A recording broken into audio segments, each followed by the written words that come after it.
Atëherë, çfarë ka treguar në të vërtetë protesta e 17 prillit për forcën edhe për organizimin që ka sot Partia Demokratike?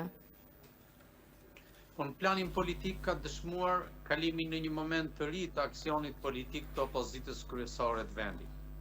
Dhe jo vetëm si moment, por nga pikpamja e energjisë dhe efektivitetit si bashkimi i militantëve kryesore dhe fansave më aktiv të opozitës, është një moment i ri brenda Partisë Demokratike, por që padyshim mbetet ende e pamjaftueshme përderisa gjithë spektri i opozitarizmit politik nuk është bërë pjesë e këtij aksioni dhe që nuk ka një platformë për periudhën post-protesta.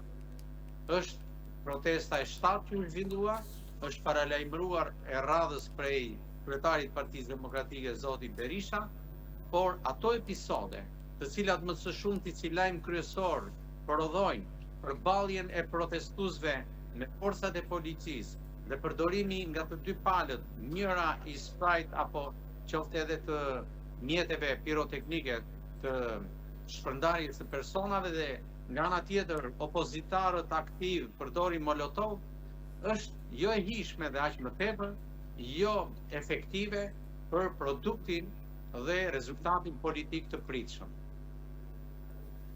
A po thellohet përçarja brenda opozitës mes mbështetësve të Sali Berishës dhe figurave të tjera siç është Ervin Saliani? Po, mendoj që po, sepse duket qartasi që ka një dasi midis të entitetit politik brenda Partisë Demokratike që në kuptimin politologjik i stigmatizojmë si berishizëm dhe kemi një, le të themi, target tjetër të opozitarizmit që investohet në kuptimin principial të fjalës për periudhën post-Berisha në jetën politike të opozitës dhe të Partisë Demokratike. Por kjo ndarje, me sa duket, nuk korespondon me një proces i cili ta kapërcej historinë politike të zgjatur në kohë prej zotit Berisha. Përkundrazi, pavarësisht nga raporti moshor në të cilin ndodhet ai, kërkon të shënojë një kapitull shtesë në karrierën politike të kryesimit të Partisë Demokratike, por edhe të opozitarizmit në vend. Kjo në fakt mendoj se nuk përkon me nevojën dialektike që ka shoqëria dhe aq më tepër në kushtet e krijuara prej stagnacionit të bipolaritetit politik në historinë e post-90-s në Shqipërinë e sotme. Në këtë këndvështrim, kriza për një udhëheqësi të ndryshuar, të qarkulluar dhe pse jo, edhe konceptualisht të ndryshme e opozitës dhe spektrit opozitar është një emergjencë kombëtare. Atëherë, Berisha është trembur, siç thon shumica dije, pas takimit të Salianit me demokratët e Kukësit, ku duket që Berishës po i largohen simpatizantët. Nuk ka asnjë dyshim që këmbgulja për kapitullin i shtesë politik të zotit Berisha për kryesim ende të Partisë Demokratike është një përpjekje të shpëruese dhe jo largpamëse. Është thjesht, me sa duket, një këmbgulje e tij për ta mbajtur, të ashtu quajtur në mënyrë metaforike, hipotekën e Partisë Demokratike tek vetvetja ose përreth vetvetes. Mirë, po kjo nuk është largpamësi dhe aq më tepër nuk është e shëndetshme për demokracinë hibride shqiptare dhe për perspektivën e rotacioneve aktuale që është një domosdoshmëri, një rotacion i cili nënkupton përfshirjen e forcave që kanë një gjenerozitet, kanë energji, kanë vizionarizëm të ri dhe që te i kalojnë shumë çështje që janë të akumuluara jo vetëm nga qeverisja i gjatë 13 vjeçare e socialistëve në kryesimin e Edi Ramës, por edhe brenda raporteve të krijuara në shoqërinë shqiptare. Një shoqëri e cila duket se përjeton dy procese shumë thelbësore dhe alarmante doja të quaja. E para, zbrazjen demografike të territorit administrativ të vendit dhe e dyta, mos qarkullimin e elitave dhe të kurjen dhe tharjen e Shqipërisë së mendimit. Madje kjo e fundit është bërë pothuajse shumë e munguar dhe meriton një alarm për gjithë shoqërinë, madje në një dimension edhe kombëtar duhet konsideruar alarm kombëtar. Me që se jemi këtu tek përçarja e opozitës, si është duke u pozicionuar Partia Socialiste përballë kësaj opozitës? Po bëhet më fort? Jo, mendoj që e ka shfrytzuar dhe vazhdon ta shfrytëzojë dobësinë e opozitës. Por vetë Partia Socialiste, për shkak të konsumizmit të gjatë në qeverisjen 13 vjeçare, janë 4 mandate të qeverisjeje, ka akumuluar dhe ka krijuar problemet e vetvetes, po kryesisht të vetvetes në raport me qeverisjen, pra me pushtetet. Partia Socialiste momentalisht është forca që kryeson dhe qeveris vendin, e mbingarkuar me pushtet dhe zotëronjse e shumë pushteteve, të cilat e kanë reduktuar realisht demokracinë funksionale në vend, kanë reduktuar funksionimin e demokracisë institucionale e ndarë nga demokracia politike dhe kanë rikryer sindroma apo le të themi episode të padëshirueshme të asaj që ne ndryshe e quajmë dominim të vendimit dhe linjës së partisë mbi fatet e qeverisjes ditore të qytetarëve. Për këtë arsye, vazhdimi i mëtejshëm i dobësimit të opozitës dhe sidomos i pasjes prej saj një shërbim politik të dobët është një çështje shqetësuese për shoqërinë, për demokracinë dhe aq më tepër për pozitën që ka Shqipëria në ambicin për të qenë një vend i përafërt nga standardet me vendet e Bashkimit Evropian.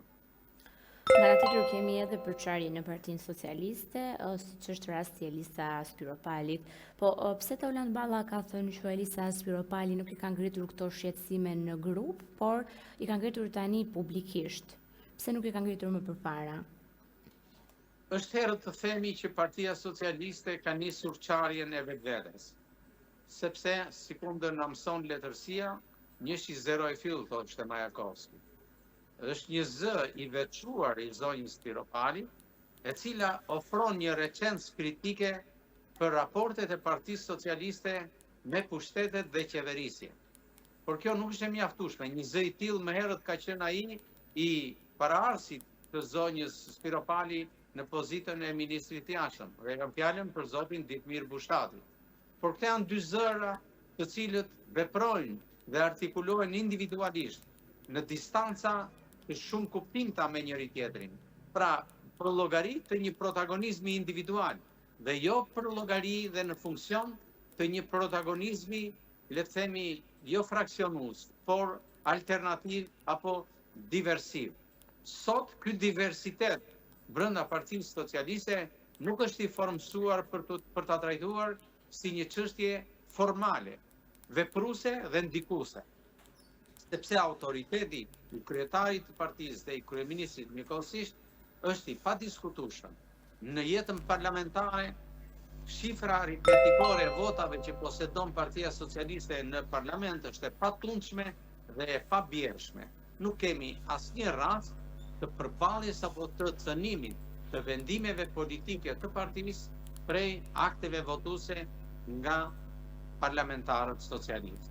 Kështu që është herë të themi, por ajo që lexohet jo vetëm në pikpamjen analitike të fjalës, por edhe nga kçyrja e zhvillimeve të brendshme, sidomos duke marrë në konsiderat atë çka përshpëritet informalisht në mjediset informale të Partisë Socialiste, ekziston një pakënaqësi e akumuluar nga individ që u përkasin grupeve të ndryshme të interesit, të cilët këtë pakënaqësi e shprehin fillimisht si një recencë kritike apo refuzim kritik i vendimarrjeve ditore që realizohen nga strukturat e partisë. A do të shkojë kjo pakënaqësi dhe a do të shfaqet në ecurinë e mëtejshme të jetës së brendshme politike të Partisë Socialiste? Kjo mbetet për t'u parë. Shenjat janë, por janë ende të pamjaftueshme për të cilësuar krisje të brendshme në Partinë Socialiste. Nga ana tjetër, rasti i Elisës Spiropalit ana tregon që zërat kritik si saj janë një mënyrë që Partia Socialiste ndëshkon çdo zë kritik, duke mos pranuar kritika.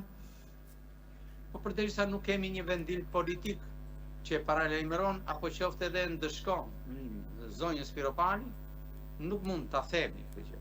Ajo që ne kemi vërejtur gjatë gjithë historisë politike të kryesimit të Partisë Socialiste nga kryeministri dhe kryetari Rama, është mungesa e diversitetit brendshëm. Nuk ka opsione të fjalës ndryshe dhe të pikpamjeve alternative brenda partisë. Po përkundrazi, ka një uniformitet të qëndrimeve dhe të bindjeve politike, të cilat në fakt shkaktojnë një kontrast me historinë politike të parashësit të zotit Rama në kryesimin e Partisë Socialiste. Dhe këtu e kam fjalën për periudhën e qeverisjes politike të PS-s nga Indjeri Fatos Nana. Nga ana tjetër kemi dhe Klodian Brahun që ka bërë një vizitë në Shtetet e Bashkuara të Amerikës. Çfarë arrestimesh priten? Këtë nuk mund të pohoj dhe aq më tepër nuk mund të profetizoj.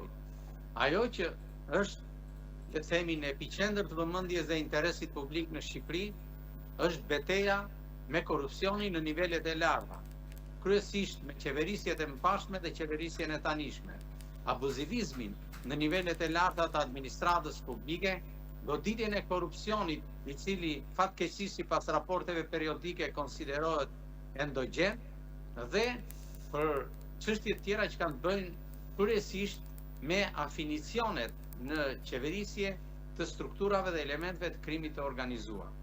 Disa akte që kryesisht kishin të bënin me figura politike të ndodhura gjatë mandatit të kryesimit të Sparkut nga zoti Dumani, janë të pakrahasueshme me kryesimin e Sparkut prej zotit Braho, sepse nuk kemi pasur në mandatin e filluar prej tij të tilla ngjarje apo të tilla procese të ndjekjes dhe ndëshkimit dhe goditjes së korrupsionit në nivelet e larta.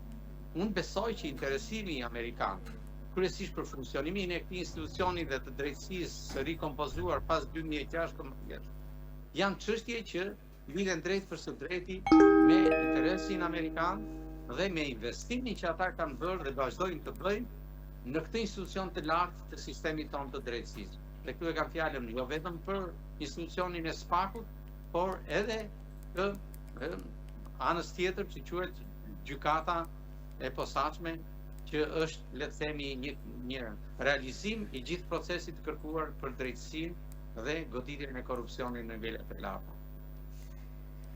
A po shkon politika shqiptare drejt një ripozicionimi të ri nga të dyja krahut e politikës, apo thjesht është një krize përkohshme dhe zhurmë mediatike, apo për të tërhequr vëmendjen nga problemet reale? Gjithmonë krerët dhe protagonistët politik kërkojnë të manipulojnë apo të improvizojnë agjendën mbi bazën e interesave dhe nevojave imediate që ata kanë, të cilat në jo pak raste dhe shpesh nuk përkojnë me interesin e opinionit publik. Sot në Shqipëri do të duhet të kishte një debat dhe përballje politike me dy judikaheve të politikës për çështje më të rëndësishme dhe më themelore, siç janë çështjet e migracionit, çështjet e zbrazjes demografike, çështjet e disproporcionit të shpërndarjes në territorin administrativ të Republikës së fuqisë së punëtore e shumë aspekte të tjera, të cilat e ngrejnë dhe e sjellin në vëmendjen e personave të maturuar të shoqërisë në një situatë gati kritike. Sot Shqipëria nuk ka kapacitete dhe burime njerëzore që të përballojnë sektor të rëndësishëm e jo më të flitet për largpamësi dhe projeksione projektesh dhe përballjes të sfidave që vijnë edhe nga rënja e, le të themi, rendit ndërkombëtar dhe situatës gjeopolitike në të cilën ndodhet aktualisht bota dhe specifikisht edhe rajoni jam. Por këto nuk janë çështje të agjendës ditore të politikës. Përkundrazi, janë aspekte të një polemike e cila të kujton çastet e dikurshme të pikut të tranzicionit. Kryetari i opozitës e ofron dhe e fton kryeministrin dhe kryetarin e shumicës politike në vend për të bërë një polemik në një sallë gjykate për një çështje e cila është shumë periferike për interesin e opinionit publik.